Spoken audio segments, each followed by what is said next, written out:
Well, welcome back to the 76 Capital Sports Leadership Show. Today, I have a very special guest from all the way across the pond. Today, my guest is Jeff Mostyn. Jeff was the driving force, many of you know this, behind AFC Bournemouth's transformation, buying the club in 2007 and helping guide its decade-long rise to a historic Premier League promotion in 2015. Beyond Bournemouth, he's a highly respected football leader with major roles across all of football, a strong community presence, and a wide commitment to charitable and global ambassador work. Jeff, welcome to our 76 Capital Sports Leadership Show. Wayne, what an absolute honor and a privilege it is for me to join you this afternoon, or whatever time it is where you're sitting across the pond, as you say. I've been really excited about this. And the one thing I can't alter is this driving rain that's absolutely driving me mad, sort of overlooking the beach in Bournemouth. I'm glad that we're talking on a Friday and not Saturday when the boys will be playing tomorrow.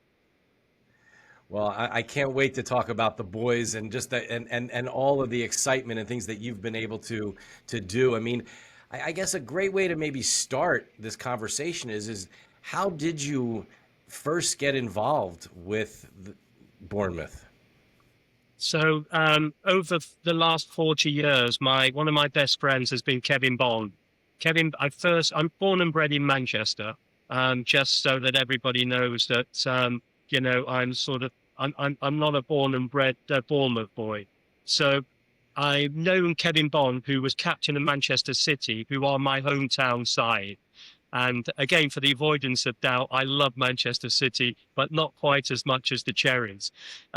Kevin was captain of Manchester City. His father, John, was manager of Manchester City. And he became my best friend and remains my best friend today. He became manager of, I've traveled, watching him when he played for Southampton and then managing with Portsmouth with Harry Redknapp. And he became manager of AFC Bournemouth in 2006. And one day I get a phone call from Kevin saying, would you like to come to watch a match on Saturday? The chairman would like to meet you. And he lulled me into a sense of false security, because what I didn't know is the chairman wanted to see me because he wanted me to invest in the club. The club at that time had a debt to the Inland Revenue for over £1 million. And he was looking for 10 people to join a consortium, or one if they were crazy enough, to buy the club and settle the debts. So I thought, well, in for a penny, in for £100,000. It might be something I was interested in. And over the course of the next 6 months, I literally funded the club. The wages at the time were about 1.2 million a year. Now it's, that's about half an hour for a footballer, all these years later. But that was the collective wages of the players and the staff. And I funded it from October to March 2007. All the other 9 people had disappeared because they had more sense than me. I was literally buying the club with my heart, not my head. And it was a train crash of a football club at the time. And especially as a financial advisor, I'm even embarrassed. I don't even give myself financial advice today, literally. It was probably the worst mistake of my life. So that's how I got involved. And of course, it's developed over the last 17 years to be, in my humble opinion, one of the greatest sporting stories ever told. To take a football club from minus 17 points in Division 2 all the way to the Premier League in only 6 years, and then stay there for 5 and return is unprecedented.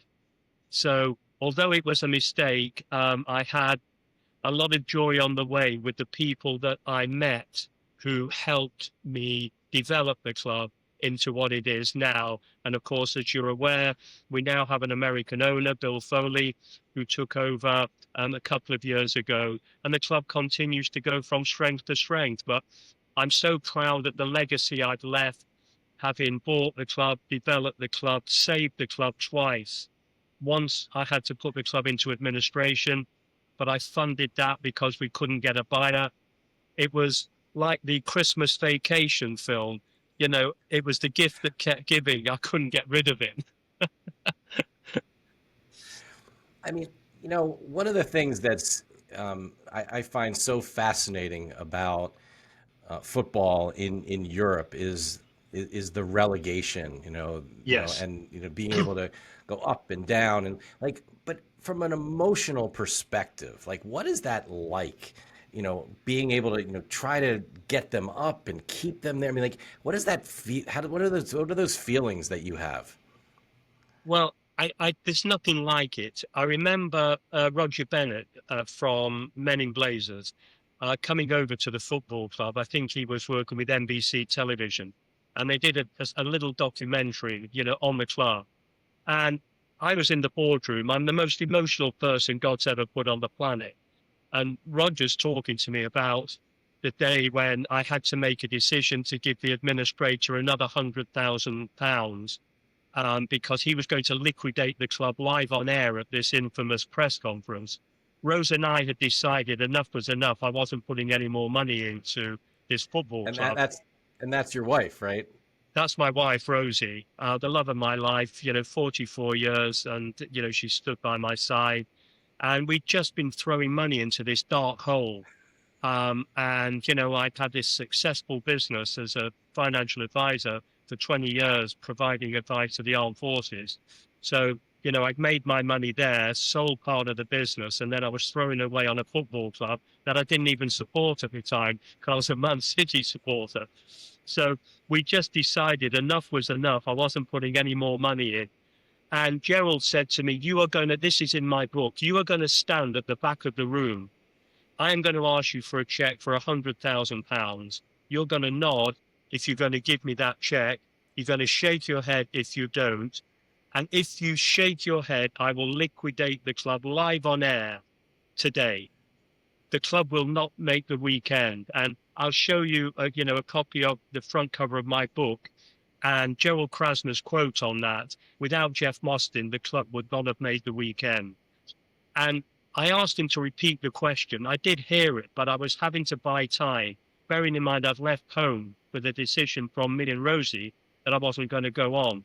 And suddenly I'm thinking there's 105 years of history going out of the window at the shake or nod of a head. And 250,000 people in the conurbation who live for football won't have a football club. And I couldn't do it. So I nodded. And that saved the club for the second time.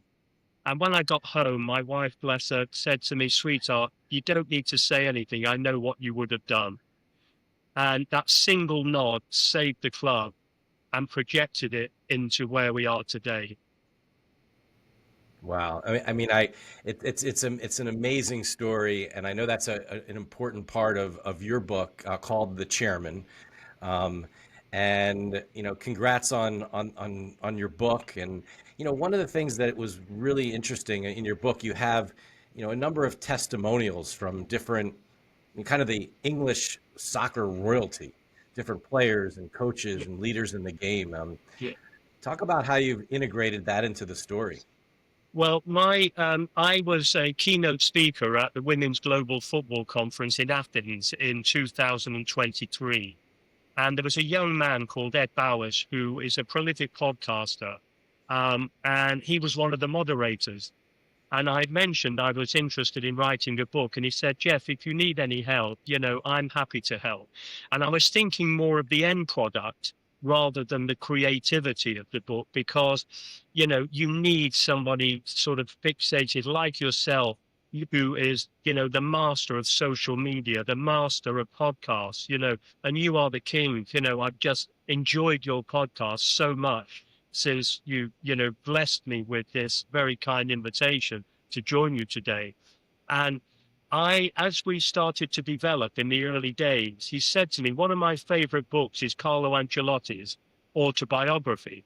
And, outside of Pep Guardiola, obviously I'm biased as a Manchester City supporter. Carlo Ancelotti is one of the greatest managers on earth, Real Madrid, Paris Saint-Germain, Manchester, Chelsea. And in his book, he writes a narrative where hypothetically he will say, in my time with Chelsea, we did this, we did that, we achieved this, we didn't achieve that. Then in the words of John Terry, and, with Real Madrid, in the words of Ronaldo, Zinedine Zidane, and all the world's glitterati are contributing to this book. And I thought to myself, wow, I know everybody in football in my various roles. I'm on the FA Council. I'm an ambassador for the England national team, so I travel with the team. I was on the board of the English Soccer League before we got promoted to the Premier League. The Premier League clubs voted me to represent them on the FA Council. So I'm going to start asking one or two people if they'd like to contribute to my book.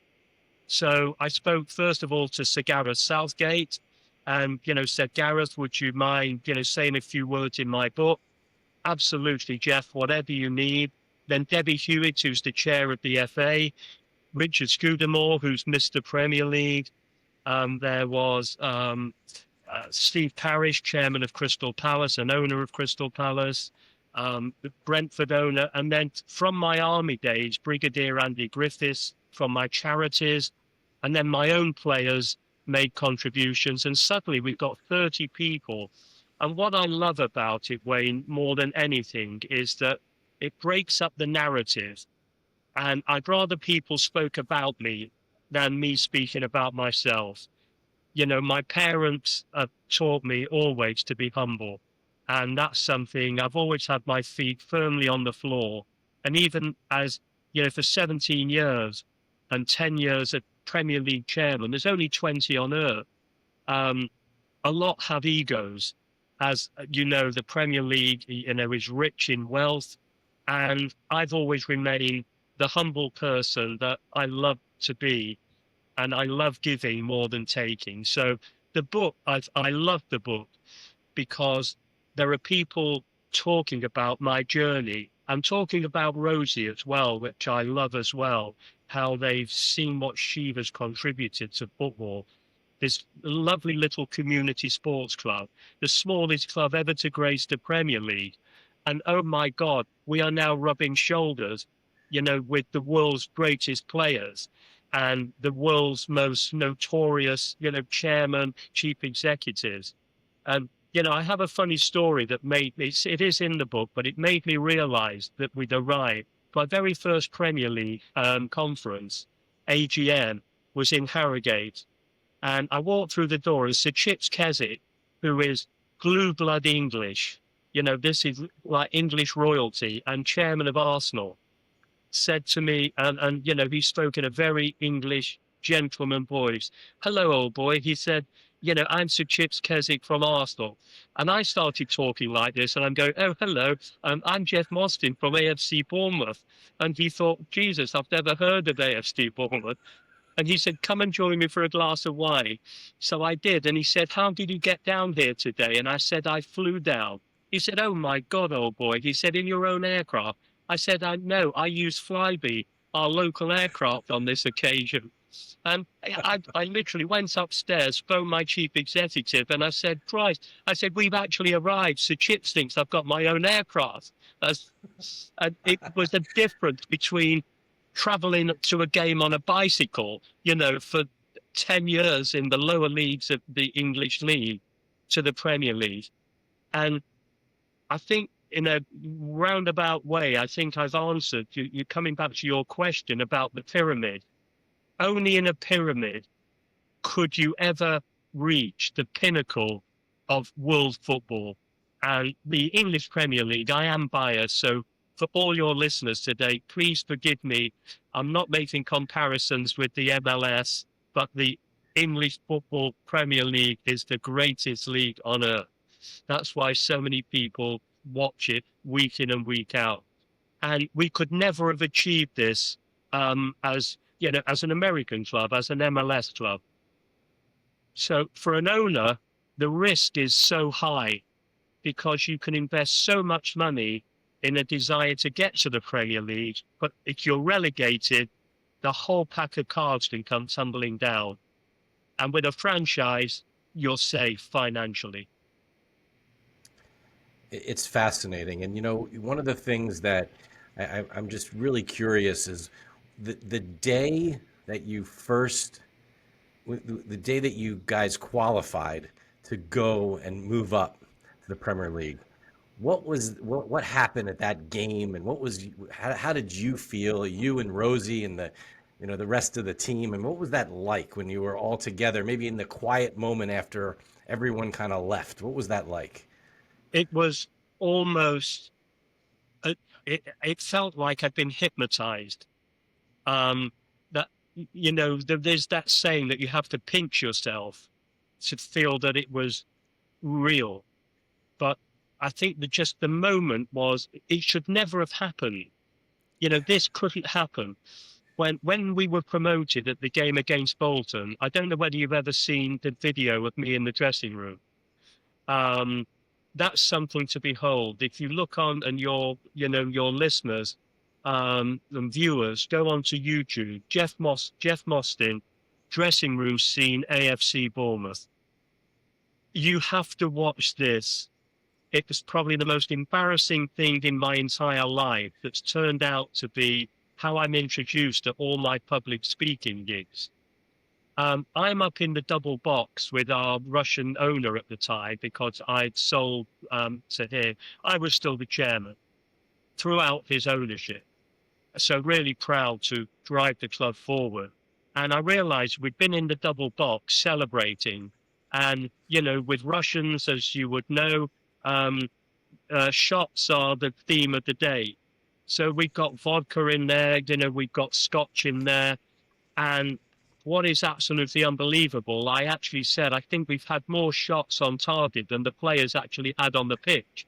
I must have had about 10 shots within 5 minutes of the final Oh whistle my gosh. going. And then I realized I haven't seen the boys in the dressing room.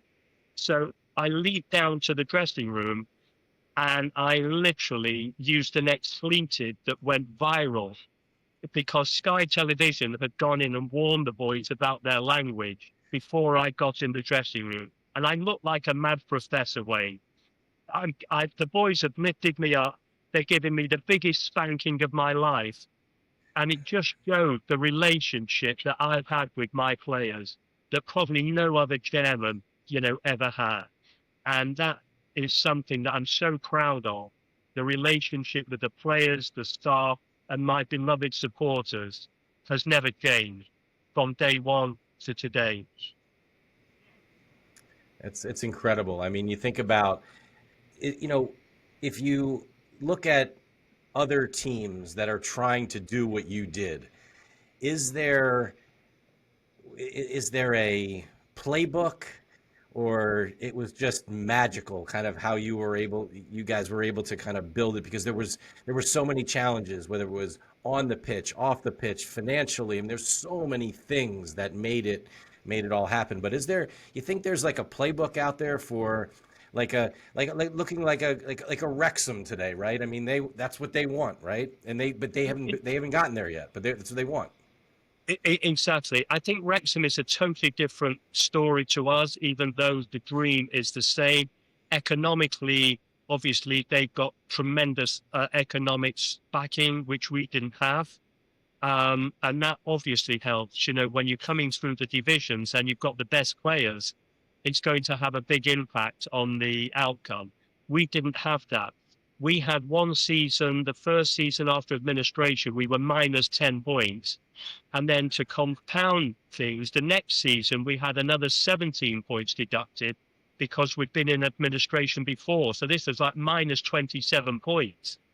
So we start the season minus 17 points. And I think the key, Wayne, to our total success was we developed a siege mentality. In the dressing room, we had a young manager with no experience that we brought in, Eddie Howe. And Eddie's like my son. We spent 12 years together. According to the late John Motson, the voice of British football, the only chairman and the only manager in British football history to have ever been chairman and manager of the same club at the same time in all four divisions. So the first thing is, it's that consistency of leadership that is absolutely necessary. then the siege mentality that the whole world is against us, the regulator is against us. Why would they actually give us points deduction when they know we had economic problems? We had a 12-month embargo. We couldn't buy any players, which obviously I was pleased about because I didn't have to buy any. But the manager wasn't very happy that we couldn't strengthen the squad. So we learned how to improve players, where managers today only look to buy players rather than improving the squad. I know that's just a sort of a line across many spectrums of managerial skill, but Eddie could improve players probably better than most managers that I know. And then we had this consistency. The same players came from Division 2 through to Division 1. And there was doubt. Wayne, everybody kept telling them, you are not good enough for this division. The only people that didn't listen to that were our players. And they kept going on and on and on. And we had more or less the same tie that took us to the Premier League. And that was the consistency. Our hierarchy, myself, Maxim Demin, who was our Russian owner at the time, my chief executive, Neil Blake, our head of recruitment, who is now with Liverpool, Richard Hughes. We were inseparable. I mean, it included our manager and our assistant manager. They were part of the inner sanctum. So everybody was singing from the same hymn sheet. You know, whenever I'm out, you know, doing my public speaking, motivating, and I visit football clubs and talk about our journey and how I can help develop their mentality. And just for the avoidance of doubt, I'd love opportunities to, you know, come to the States, you know, to share my story, you know, with, you know, all leagues. It doesn't have to be, you know, the MLS, I feel at home very much with the pyramid, or what may become a pyramid in the United States, and, you know, talking to people about what can be achieved with limited resources. And it's that dream that keeps coming back. When we were promoted, within a couple of minutes, I had a microphone pushed in front of me. And I don't know where this came from, but I was asked, it was the BBC at the time, and said, Jeff, what are your thoughts now? You're in the Premier League. Do you realize you are in the holy grail of world football? And I said, if Hans Christian Andersen could have ever written a fairy story about football, this was it tonight. This shouldn't happen. It was a fantasy.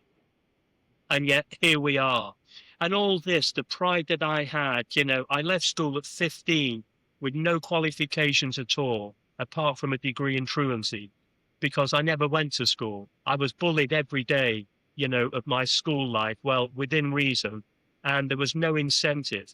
So I used to go to football. I used to go and watch Manchester City and Manchester United train, collect autographs, go into school to sell them so I'd get enough money to go to the next match.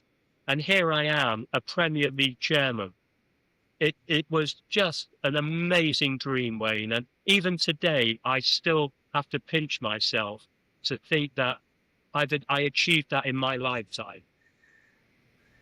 Well, it gives me chills just to think about it. It's really amazing. I mean, it's an incredible story of just constantly overcoming all of the different challenges. And one of the things that sounds really, you know, it sounds like it was one of the keys to your success was the relationships that you were able to build with, whether it was the players, whether the coaches, the managers, you said, you know, like how did you do that? I mean, you had at the time you had another full-time job as well, right? I mean, you were working on, like, how did you develop all those relationships and spend time with people and really get everyone to be focused on that one goal? Well, I think that God didn't give me very much, but what he gave me was this incredible, extreme amount of enthusiasm. So my glass is always overflowing. You know, it's not even half full. I'm a great believer in, my dad, bless his soul, taught me there's only 3 ways ever to be successful. The first one is to work hard. The second one is to work hard. And the third one is to work hard. And if you've got a great work ethic, you can be taught the skills that are relevant to your own skill set. You could be a child protege, have the most incredible life, but it's not on your watch. So my life is built on this second thing that I think God gave me, was this uncanny ability to make nearly everybody I meet in my life feel special. And you can't be everything to everybody. Some people don't like you, and you just have to accept that. But every day at the football club, I would go into every single department and tell my staff how valued they are, how incredible they are, and what an amazing contribution they are making to the success of the club. From the stewards to my fellow board members, my fellow executives. And Maxim, bless him, owned the club. I sold him my shares in 2013, and it was nearly 10 years later when Maxim sold to Bill, and I had the honor of being the chairman of the club, and he entrusted me and my chief executive, Neil Blake, to run the business on his behalf. And if it ain't broken, don't fix it. We did something right, taking this club from oblivion to the Premier League, and it's now one of the most recognizable clubs, almost everybody's second favorite. You know, we can never get over the fact that, you know, you're not going to be able to compete with the incredible resources of Manchester City, Manchester United, Tottenham, Arsenal. You know, in the States, we know that if, without being derogatory to my own club, or you know, I'll use Brentford because they're dear friends of mine, you're not going to willingly set the alarm at 3 o'clock in the morning in New York to watch AFC Bournemouth against Brentford. But you'll watch us play Manchester United or Liverpool or Arsenal or Chelsea. So you have to give credit to those elite sides. But we're challenging them. And it's all within the relevance of Manchester United getting 67,000 people in the Theatre of Dreams at Old Trafford watching a game, and we have 10,300. 10,300 is Wow. almost our capacity, Wayne, and it has been since we were in the Premier League. You know, Bill has just announced now that we're going to extend the ground to double that, round about 20,000. But proportionately, it's still a small football club. And what we've achieved is, it just never ceases to amaze me. But it's the love that people have, the community, it's the camaraderie, the team spirit, the enthusiasm. You know, I could just go on and on and on, extolling all the virtues of what we've done and how we do it. And I've always said one of my real dreams is, I spent 3 years working in Florida just before I started my own business, providing that financial advice to the armed forces. I feel I'm more American than British, you know, because I love success. I know that, you know, Americans love success. I love speaking in America when I've had my gigs in America. And I have this burning ambition, even at my age, to come over to the States to do my motivational presentations, or just to sit down with clubs. It's called my famous presentation. It's called An Evening with Jeff, and it's like you and I talking now.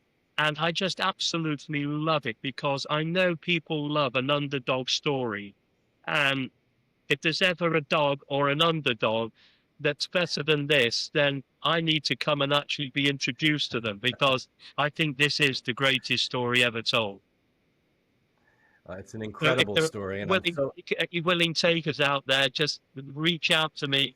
I will literally be on the first plane to, you know, share all the joy and all my experience from every level of football. I have an awful lot to share.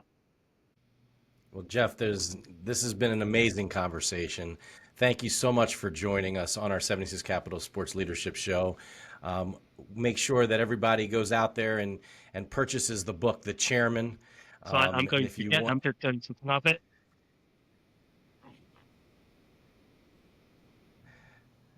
there it is. Look at that. What a great cover. What a great cover. And It's a great book. that's Look the at that. greatest moments I've ever had in sport with myself and Eddie Howe. So, Wayne, I'm humbled I'm humbled to have been asked to be on your show. It's been an absolute honor and a privilege to share part of my story with you. And I hope we get an opportunity to meet in person in the not too distant future. And my love and respect to all your viewers and listeners for tuning in today. Well, thank you again so much. And again, go out there and get that book, The Chairman. When we're going to get Jeff here to the United States, and we'll have different speakers and speeches and things like that and events. We'll do some special things together. I think that would be absolutely incredible. I mean, you have so much great advice and guidance for so many different groups of people. I'm excited to work on that and make Thank that you. happen. Thank you Thanks, so everybody. much. My total respect. Thank you. On behalf of the entire 76 Capital team, thank you for joining us for this edition of our Sports Leadership Show. Please remember to subscribe to our show on your favorite podcast network or on the 76 Capital website. You can also explore the hundreds of episodes we've produced over the past several years on those same networks. And as always, go out there and make it happen.